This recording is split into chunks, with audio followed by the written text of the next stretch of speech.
Masas de mujeres y de hombres sin tierra, de trabajadores y de esclavos. Muy buenos días, amigas y amigos. Buenas tardes. Gracias a ustedes por permitir entrar a sus hogares y gracias a Dios, nuestro Señor clemente y misericordioso, que me permite estar con ustedes en este programa dedicado al mundo del trabajo.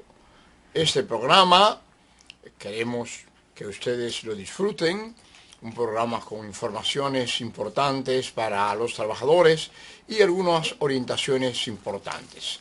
Vamos a dar primeramente, como siempre lo hacemos, y vamos a hacerlo en el nombre del Padre, del Hijo y del Espíritu Santo, vamos a dar lectura al Evangelio de domingo próximo, mañana, que estamos hablando del 20 domingo del tiempo ordinario, y la Iglesia nos presenta a nosotros el Evangelio siguiente, el Evangelio según San Lucas, capítulo 12, versículos del 49 al 53.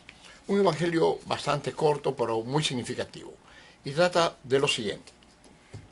En aquel tiempo dijo Jesús a sus discípulos: he venido a prender fuego en el mundo, y ojalá estuviera ya ardiendo.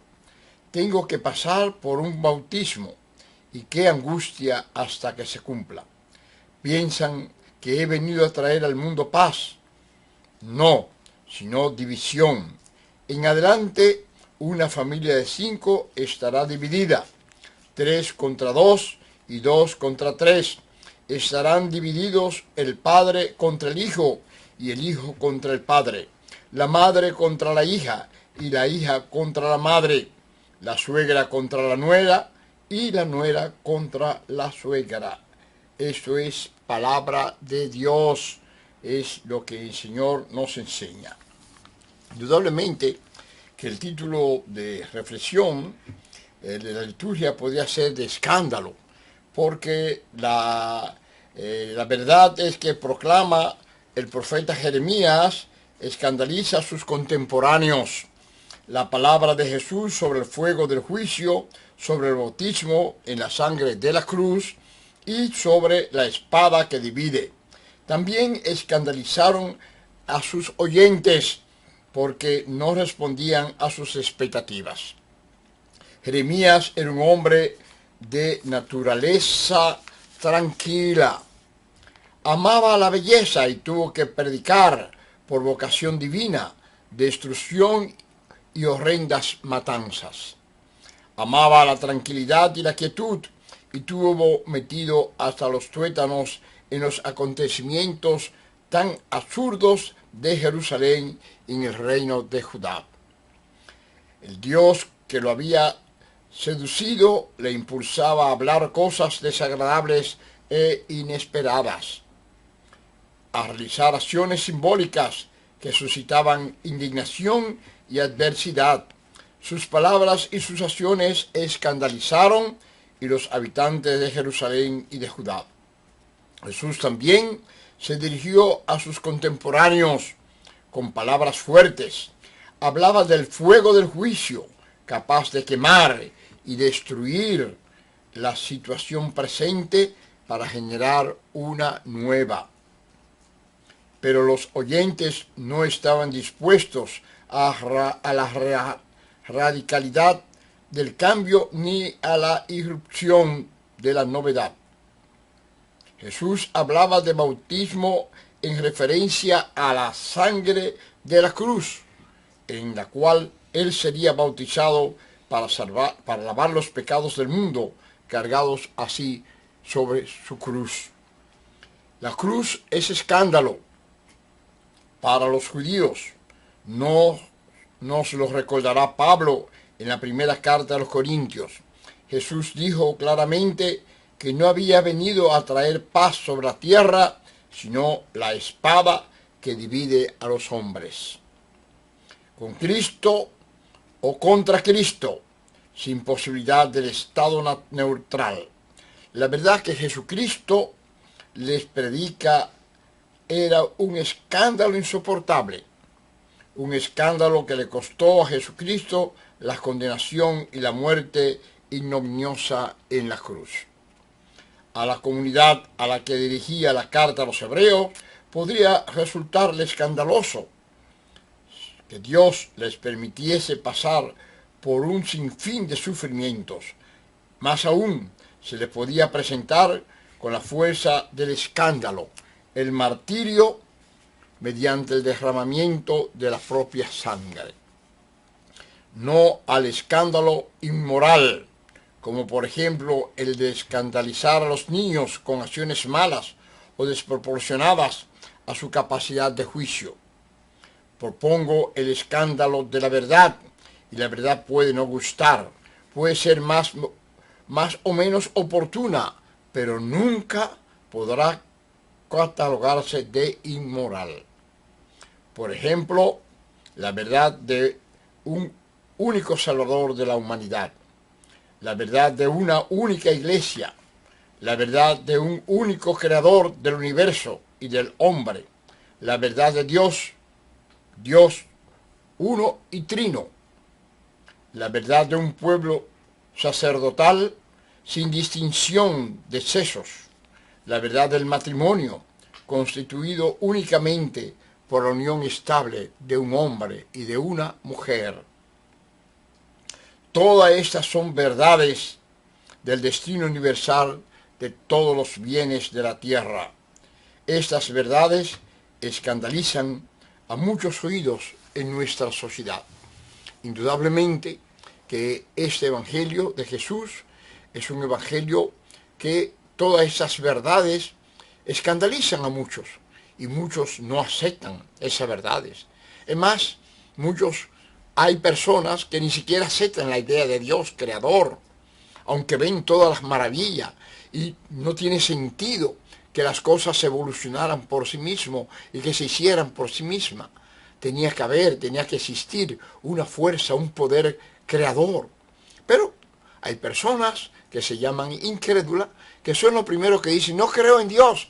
Bueno, pero si Dios no existe, ¿para qué lo menciona? ¿Para qué habla que no cree en lo que no existe? No tiene sentido. Pero toda reflexión humana indica que tiene que haber un creador, que tiene que existir un creador que haga posible tantas cosas maravillosas, comenzando por el ser humano. El ser humano es una maravilla total, de arriba hacia abajo.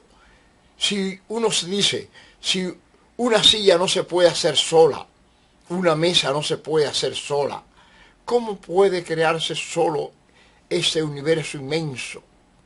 Solamente un Dios creador es posible aceptar en la mente humana, en la racionalidad.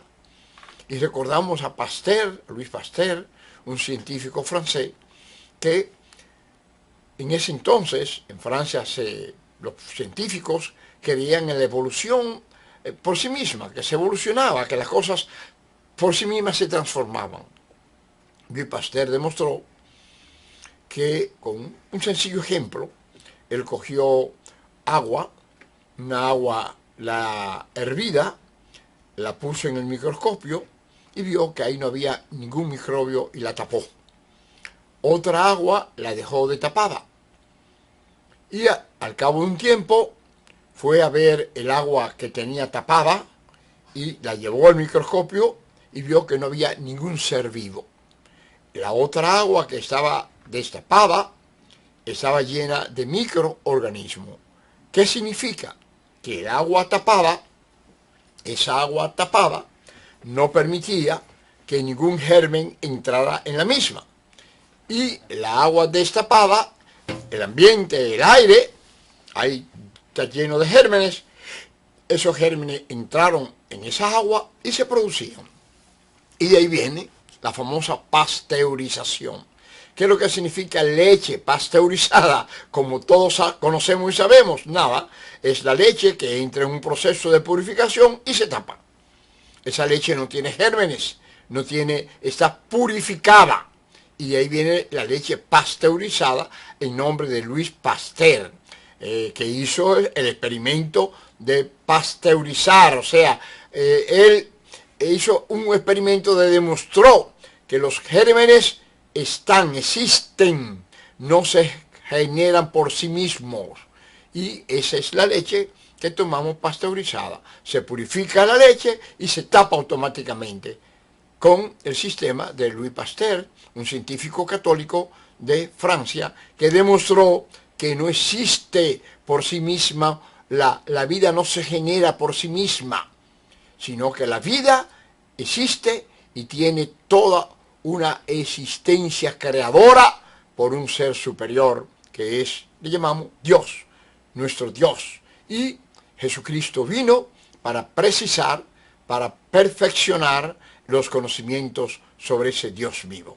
Así es que pidamos que Dios nos ilumine, que Dios nos dé la fortaleza para seguir creyendo y que nuestra fe sea aumentada para que cada día, en cada instante, podamos avanzar cada vez más en el conocimiento de nuestra fe y en la profundización de la palabra de Dios. Por favor, no se nos vaya, quédese con nosotros. Masas de mujeres y de hombres sin tierra, de trabajadores y de esclavos.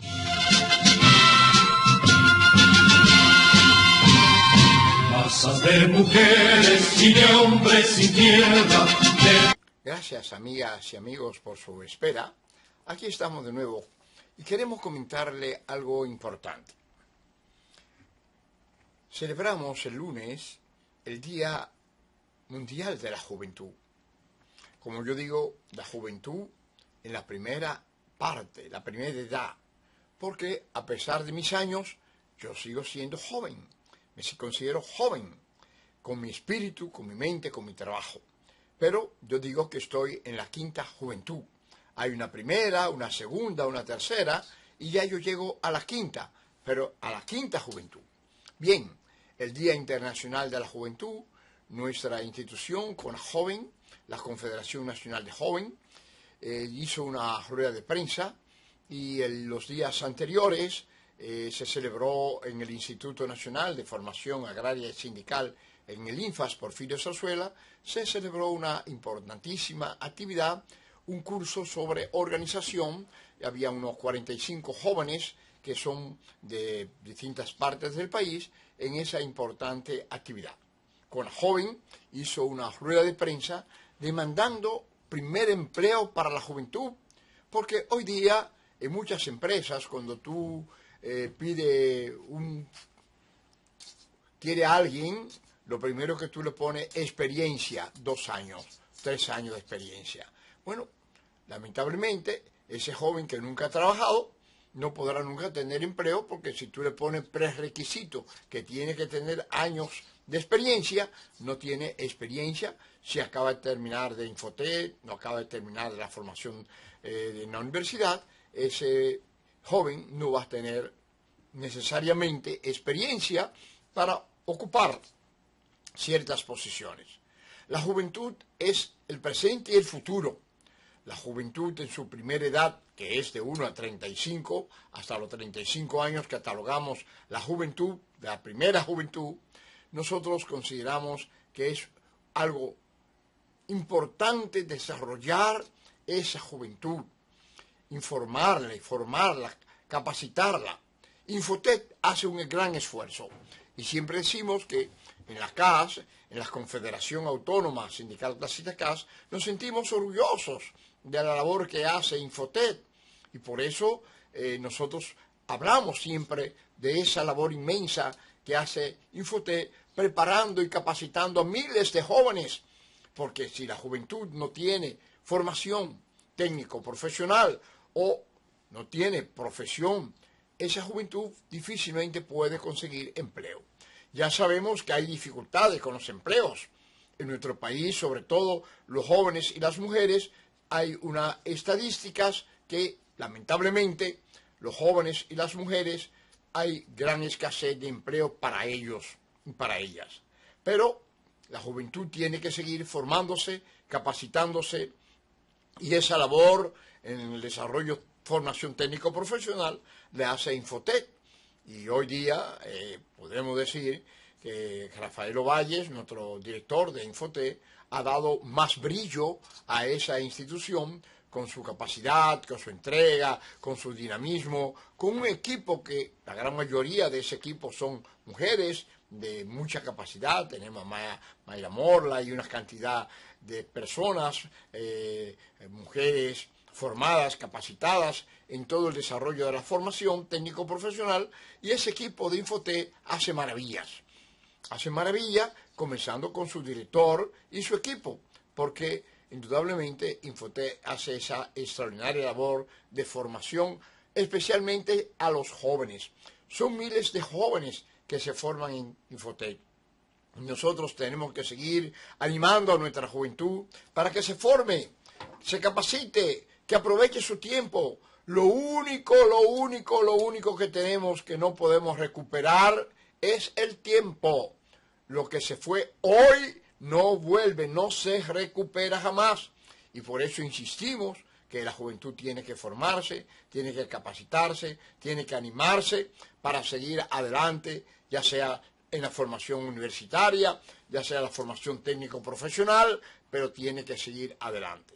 Queremos reiterar nuestros saludos a los jóvenes en su primera etapa hasta los 35 años, desearles que se animen a continuar luchando para hacer este país mucho mejor, para que nuestra democracia sea mejor, para que podamos tener un país donde no haya corrupción, un país donde todos podamos tener derechos al trabajo, derecho al trabajo, donde todos podamos avanzar y vivir con dignidad como personas humanas, como hijos de Dios.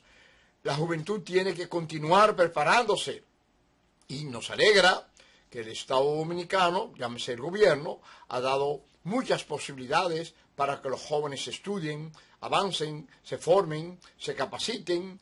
Ya dentro del plan de la formación básica tenemos posibilidades de avanzar grandemente, y indudablemente con fallas, porque no decimos que es perfecta ni mucho menos, pero hemos avanzado. Hemos caminado, hemos trillado un camino importante, y en ese sentido el gobierno ha dado cantidades de becas para estudiar no solamente en el país, sino en el plano internacional. Nuestra primera universidad, la UAS, una universidad creada ya del 1500 tanto, es una universidad que empuja, que trabaja con sus limitaciones, pero es una universidad que hace posible que los jóvenes de pocos recursos puedan superarse, puedan capacitarse, puedan estudiar. Y nosotros nos alegra mucho, igualmente, que el desarrollo de nuestras universidades. Tenemos muchas universidades preocupadas por la formación. Tenemos muchas universidades reconocidas de primera instancia, como son la PUM, la Universidad Pontificia, aquí en Santo Domingo, en Santiago, y otras extensiones. Tenemos INTEC, tenemos la Universidad Católica, y entre tantas universidades, universidad evangélica, que se preocupan por la formación de la juventud. Y eso hace posible que nuestros jóvenes tengan posibilidades, que pueda pagar una universidad o conseguir un crédito educativo. También tenemos esas posibilidades para que los jóvenes puedan avanzar en su capacitación, porque el país necesita jóvenes preparados, capacitados, animados, para seguir avanzando, para poder desarrollar el país, que es un país de jóvenes. De ahí un país, la mayoría de los dominicanos somos jóvenes, bueno, jóvenes ya de distintas edades, pero la juventud hasta los 35 años es fundamental, su preparación, su capacidad, formación técnica para el desarrollo de las industrias, y ahí tenemos Infotec caminando con todo su entusiasmo, con todo su calor, para brindar a nuestra juventud las posibilidades de formación. Nosotros, como Confederación Autónoma Sindical Clasista CAS, tenemos el INFAS, que es el Instituto Nacional de Formación Agraria y Sindical, y en el INFAS desarrollamos una cantidad importante de eventos de formación técnico-profesional. Primeramente tenemos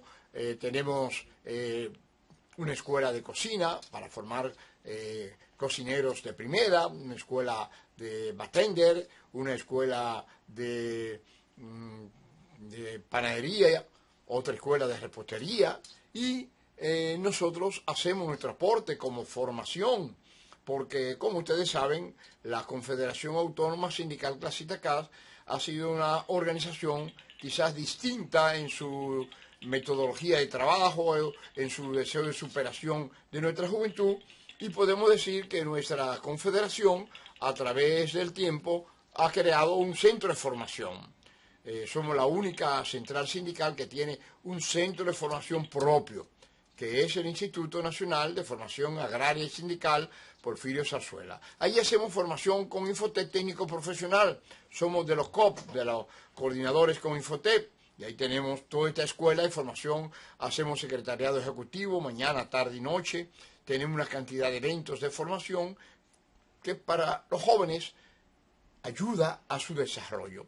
Nosotros como central sindical no solamente defendemos al trabajador, luchamos por los salarios, mejoramos las condiciones de vida, sino que también los formamos, los capacitamos, los entusiasmamos, le damos calor, le damos los ánimos suficientes a través de nuestra formación técnico-profesional, a través de formación sindical, social, cooperativa, e impulsamos el desarrollo de nuestro país. Así que, juventud, buen ánimo para seguir adelante y esperamos que siga siendo el presente y el futuro de nuestro país. Dentro de unos segundos vamos a volver con ustedes, por favor, quédese con nosotros.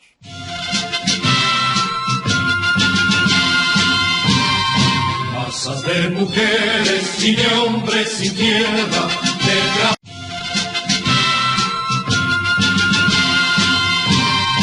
masas de mujeres y de hombres sin tierra. Bien, amigas y amigos, uno de los problemas que tenemos es el bendito 14%. Hemos mantenido posiciones claras con ese 14% y decimos que los salarios que tenemos en nuestro país, todos conocemos que es un problema no de gobierno, como mucha gente cree, es un problema de la macroeconomía. El sistema capitalista que tenemos tiene que, los poderosos, los que tienen el poder económico, tienen que juntarse algún día y hacer una reflexión cómo los trabajadores asalariados tenemos esos grandes problemas, porque con los salarios que devengamos todos sabemos que no podemos vivir una vida digna como personas, como hijos de Dios, siempre lo decimos, y tenemos ese gran problema. Aprobamos ahora el 14%, pero el banco dice que el promedio bajo de la canasta familiar es de 14.000 pesos. La mayoría de los trabajadores asalariados no llega a 14.000 pesos su salario. El salario que aprobamos, el salario mayor, es de 17.610. Oiga bien, 17.610 es el salario para aquellas empresas que tienen más de 4 millones de pesos en activo. El segundo salario de las empresas hasta 2 millones de pesos es de 12.107. ¿Qué significa? Que las grandes mayorías de las empresas pagan salario de 12.000, van a pagar salario de 12.107 pesos. La canasta familiar, dice el Banco Central, la canasta familiar baja es de 14.000 pesos. ¿Qué significa? Que la mayoría de nuestros asalariados están en condiciones muy lamentables. Tenemos que admitir que las grandes empresas, muchas empresas medianas, pagan salarios decentes, vamos a decir, salario sobre los 17.000 pesos. Si usted coge la Manicera, una empresa importante en nuestro país, siempre ha pagado salarios por encima de los salarios mínimos. Y ahí está Ligia Bonetti, una empresaria joven, con entusiasmo, con energía, que siempre está buscando soluciones para mejorar los salarios y las condiciones de vida de los trabajadores de Mercasit, de lo que es la Manicera, junto con otras empresas que se han unificado para mayor desarrollo. Usted coge a Celso Marrancini, de una empresa mediana que tiene, bueno, los salarios de Celso Marrancini siempre han sido por encima de los salarios mínimos.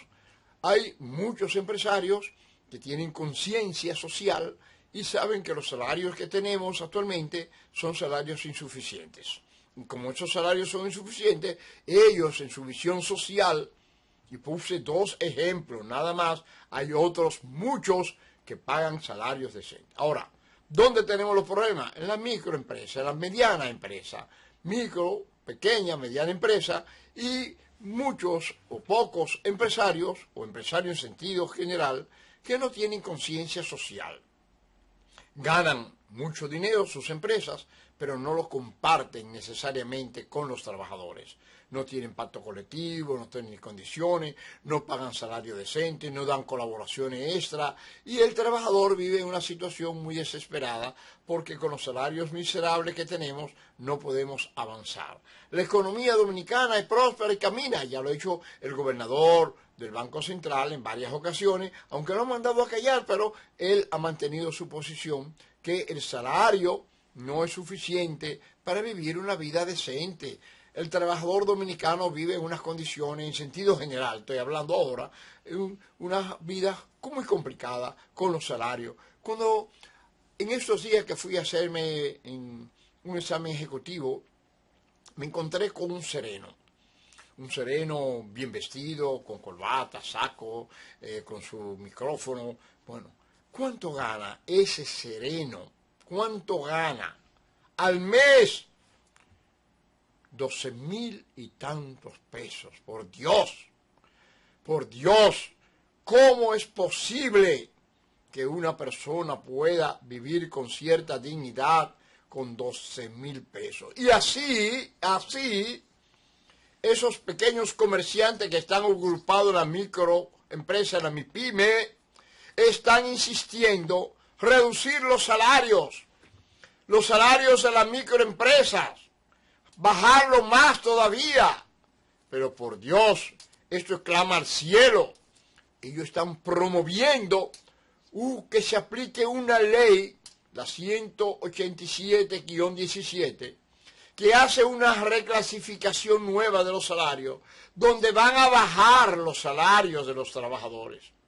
Trabajadores que están ganando 15,000 y tanto, ahora 17,000, quieren bajarlo a la mínima expresión, a bajarlo a 10,730 pesos.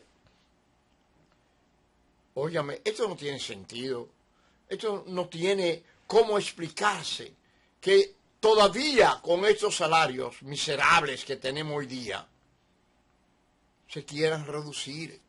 Nosotros no hemos abandonado el diálogo, y es bueno que lo sepamos claramente. El diálogo para buscar solución a esa reclasificación, a esa ley, que nosotros lo que debemos hacer es que esa ley echarla hacia atrás, porque esa ley se creó para hacer una nueva reclasificación de los salarios de las micro, pequeñas empresas. Pero no hay la intención de rebajar el salario. ¿Cómo que no? No se va a rebajar el salario. Claro que sí.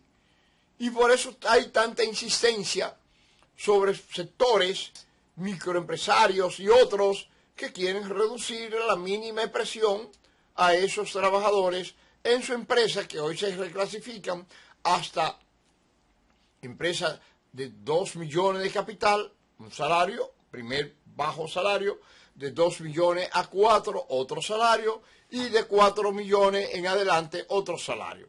El salario mayor de empresa de 4 millones en adelante de activo es de 17,610. El segundo salario es de 12,107 y el tercero de 10,710. A los guachimanes se le llevó a 15,000 y a los trabajadores agrícolas a 400 pesos diarios, teniendo en cuenta que hoy día ningún trabajador por 400 pesos trabaja en el campo. La mayoría, en todos los sitios, hay que pagarle 500, 600 pesos más la comida y el desayuno, porque las cosas han cambiado. Entonces nosotros seguimos diciendo que los salarios en nuestro país, los grandes empresarios, los que controlan la economía nacional, tienen que juntarse un día tienen que hacer una reflexión sincera, a fondo, una reflexión humanitaria, para que veamos las posibilidades reales, que nuestra economía pueda seguir creciendo, pero teniendo en cuenta a los que ayudan de una u otra forma, que esa economía pueda crecer y mejorar, que son los trabajadores. Y en ese sentido, nosotros decimos que hay que reflexionar sobre esta situación que tenemos de los salarios. No, amigos de las MIPYMES, no es posible rebajar los salarios más de lo que tenemos actualmente. No es posible. No vamos a aceptar los trabajadores que se reduzcan los salarios más de lo que están actualmente. Lamentablemente, los trabajadores de la microempresa, la gran mayoría, no está organizado. Como no está organizado, no pueden defenderse ellos. Si se organizan, lo despiden, lo botan, y esa es la realidad. Y entonces, con el despido de esos trabajadores, los trabajadores tienen miedo de reclamar, como en una empresa que reclamó que había que ponerle su 14%, y el empleador lo que le dijo: si usted quiere, váyase de mi empresa, pero aquí no se va a aumentar el salario, váyase.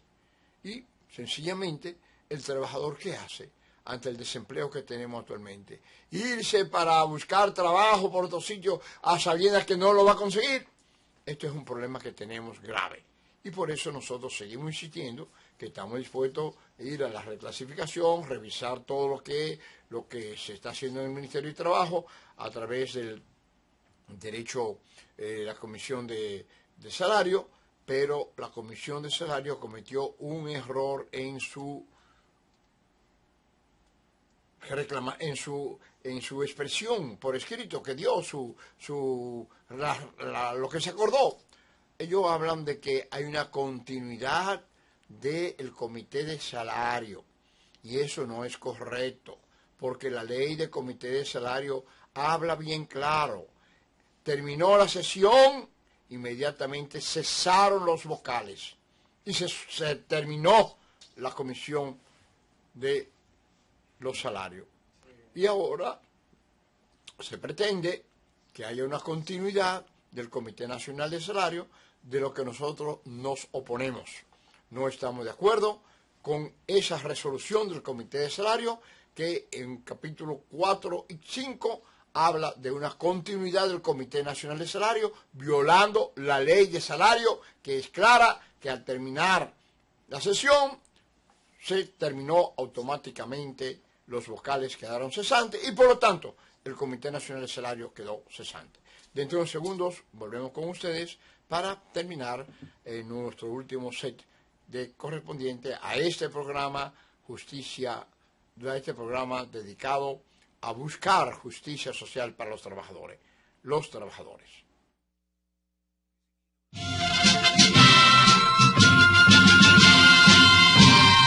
Masas de mujeres y de hombres sin tierra,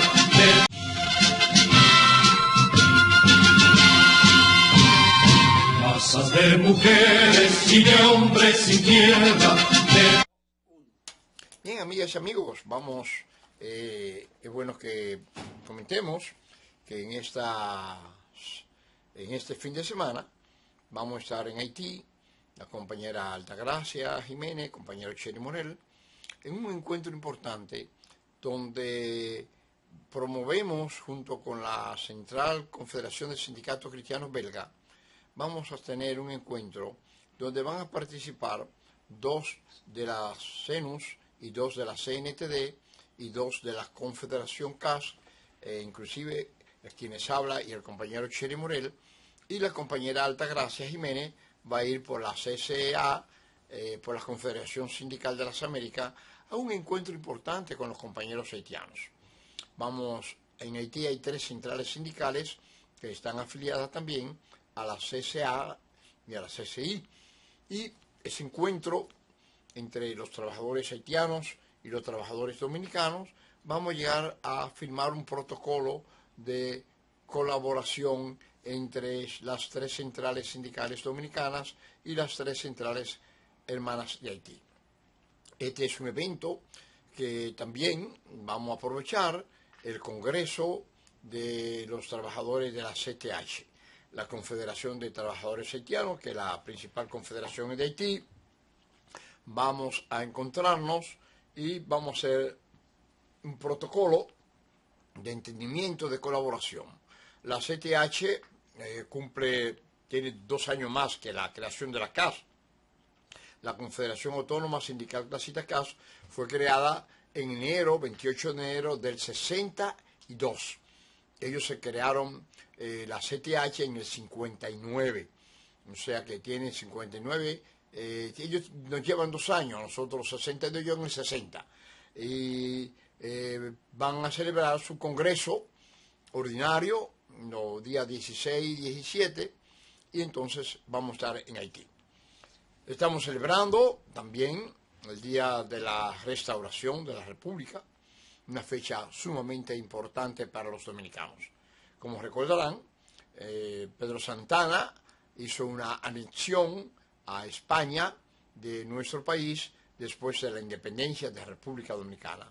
Y esa anexión nos costó una guerra donde, encabezada por varios patriotas, hicieron posible restaurar el país. Y en esa restauración del país, después de 2 años de guerra contra España, nosotros logramos que nuestro país volviera a tener su independencia, que con tantos sacrificios habían hecho los patriotas encabezados por Duarte, Sánchez y Mella, y los otros patriotas habían dado esta independencia frente a Haití. Y después de ya, eso fue, como todos conocemos, en el 44, en 1844, ya en el 63 se anexa a España y luchamos 2 años con Luperón, por un lado a la cabeza, que en Capotillo levantó la insignia tricolor dominicana, y comenzamos entonces la guerra de la restauración que celebramos el 16 de agosto.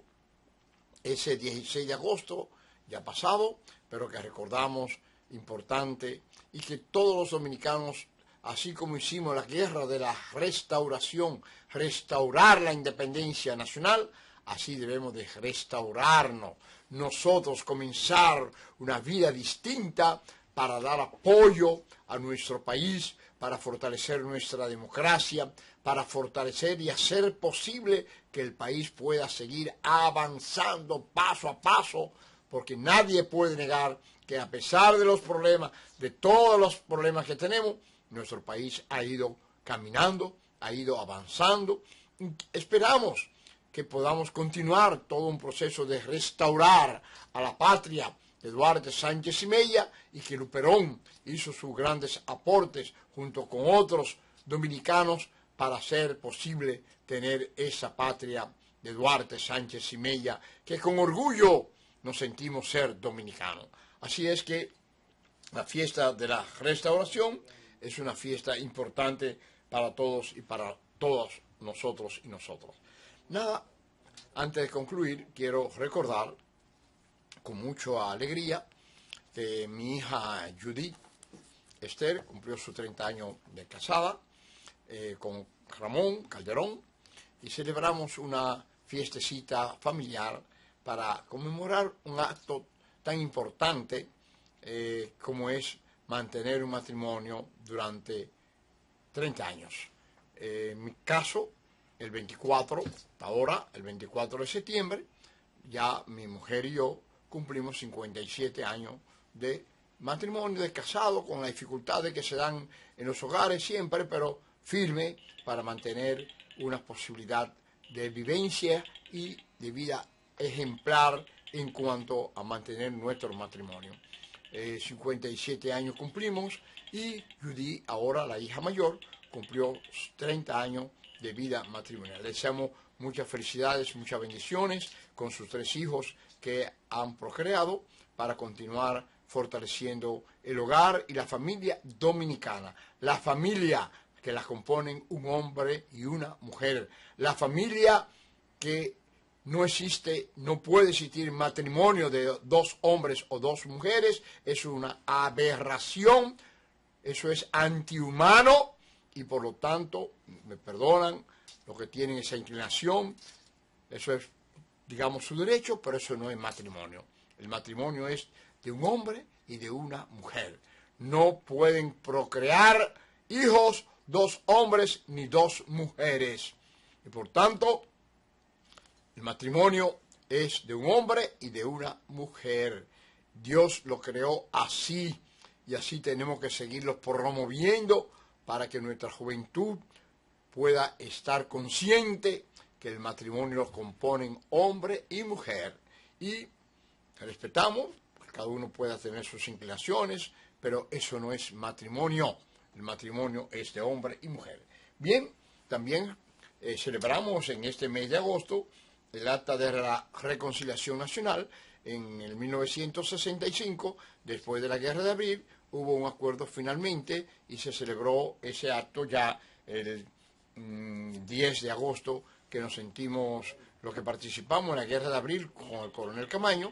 Yo fui un guardia del coronel Camaño, lo he mantenido, lo he hecho siempre, porque tuve, junto con el compañero Luis Henry Molina y José Gómez Cerda y otros dirigentes de acá, formamos el comando armado de nuestra confederación para defender los derechos a la libertad, los derechos a la justicia y sobre todo la vuelta de Juan Bosch al poder, que había sido tumbado por un golpe de Estado el 24 de septiembre, y nosotros nos opusimos radicalmente a ese golpe de Estado, y cuando tuvimos que demostrar y luchar para hacer eficaz nuestra posición teórica con la práctica, ahí estuvimos defendiendo lo que fue la Revolución de Abril con comando armado propio de nuestra propia institución. Bien, amigos y amigos, será hasta nuestro próximo programa. Saludamos a Pedro Luis Castellano, finalmente, que cumplió año, Pedro Luis Castellano, amigo nuestro, a Johnny, mi primo, también le saludamos de cumpleaños, y a todos los amigas y amigos que cumplieron año en esos días. Muchas bendiciones, será hasta nuestro próximo programa, si Dios lo permite, y por favor, le hacemos las gracias por estar con nosotros. Que Dios, nuestro Señor, clemente y misericordioso, nos ampare, nos dé la fortaleza y la animación para continuar hacia adelante. Que Dios nos bendiga a todos y a todas. Pasen todos muy buenas tardes.